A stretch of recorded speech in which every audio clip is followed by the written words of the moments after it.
Baik, Assalamualaikum warahmatullahi wabarakatuh. Perkenalkan, saya Nova Triwidianto, mahasiswa Universitas Indonesia Maju, Prodi S1 Keperawatan. Pada video kali ini, saya akan memberikan edukasi kesehatan terkait atau sesuai dengan rencana intervensi keperawatan dari masalah keperawatan, defisit pengetahuan penyakit DBD, berhubungan dengan kurang terpapar informasi. Baik, langsung saja masuk ke materi yang pertama, yaitu ada pengertian demam berdarah. Jadi, penyakit demam berdarah ini merupakan suatu penyakit infeksi virus yang akut yang disebabkan oleh virus dengue. Biasanya menyerang pada anak-anak dengan ciri khasnya yaitu demam tinggi yang terjadi secara mendadak dengan manifestasi perdarahan dan dapat menimbulkan shock hingga kematian.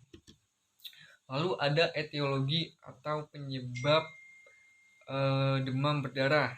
Jadi penyakit demam berdarah ini disebabkan oleh virus dengue yang ditularkan dari manusia ke manusia melalui perantaranya yaitu nyamuk nyamuk Aedes aegypti. Virus dengue ini mempunyai 4 serotip jenis. Yang pertama ada tipe 1, tipe 2, tipe 3, dan tipe 4. Yang mana biasanya virus yang banyak berkembang di masyarakat ini yaitu virus dengue dengan tipe 1 dan tipe 3. Lalu, gejala awal seseorang terkena penyakit DBD. Yang pertama yaitu ada demam tinggi selama kurang lebih 2-7 hari disertai menggigil. Biasanya demam hingga mencapai 40 derajat Celcius hingga terjadi kejang. Lalu ada mual dan muntah, pegal-pegal pada seluruh badan. Lalu ada perdarahan di bawah kulit, seperti contohnya petekia yang muncul biasanya pada hari ketiga, 4, dan 5. Lalu ada purpura dan perdarahan konjungtiva.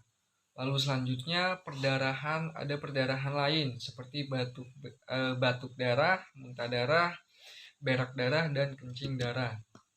Lalu virus dengue ini kan disebabkan atau ditularkan melalui nyamuk Aedes aegypti. Lalu di mana nyamuk Aedes aegypti ini bersarang dan berkembang biak. Yang pertama bisa di tampian, lalu bak mandi yang tergenang air, lalu tempat-tempat botol-botol bekas, bisa jadi tempat minum burung, lalu drum air, vas bunga, kaleng, ban bekas yang tergenang air, atau juga potongan-potongan limbah seperti limbah-limbah bambu yang terisi air sehingga berpotensi untuk nyamuk tersebut bersarang dan berkembang biak. Lalu ada tindakan yang dilakukan apabila seseorang terkena penyakit DBD.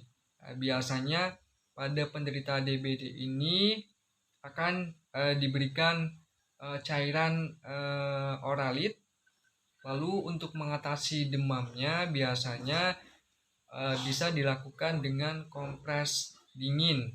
Saat suhu badan naik, bisa menggunakan air ataupun kompres gel dan lain sebagainya. Lalu segera bawa penderita ke dokter atau fasilitas kesehatan yang lainnya ketika seseorang terdapat tanda dan gejala dari penyakit DBD.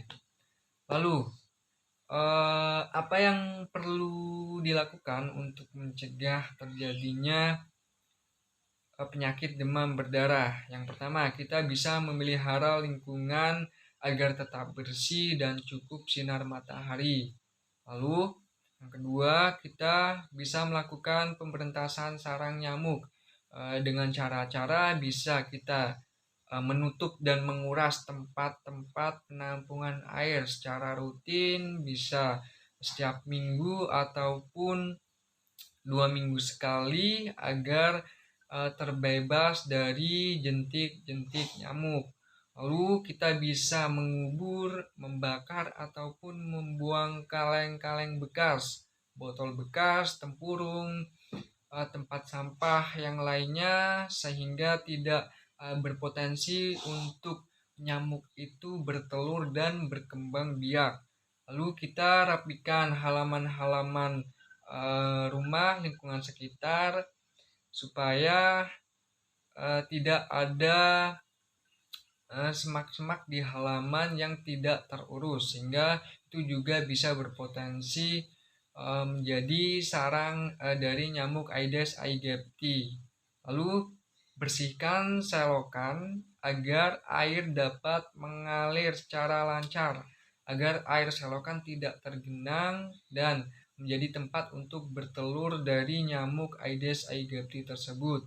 Lalu tidak membiarkan kain atau baju-baju tergantung. Lalu yang terakhir, lakukan penyemprotan nyamuk atau pengasapan atau fogging jika memang diperlukan. Nah, cukup sekian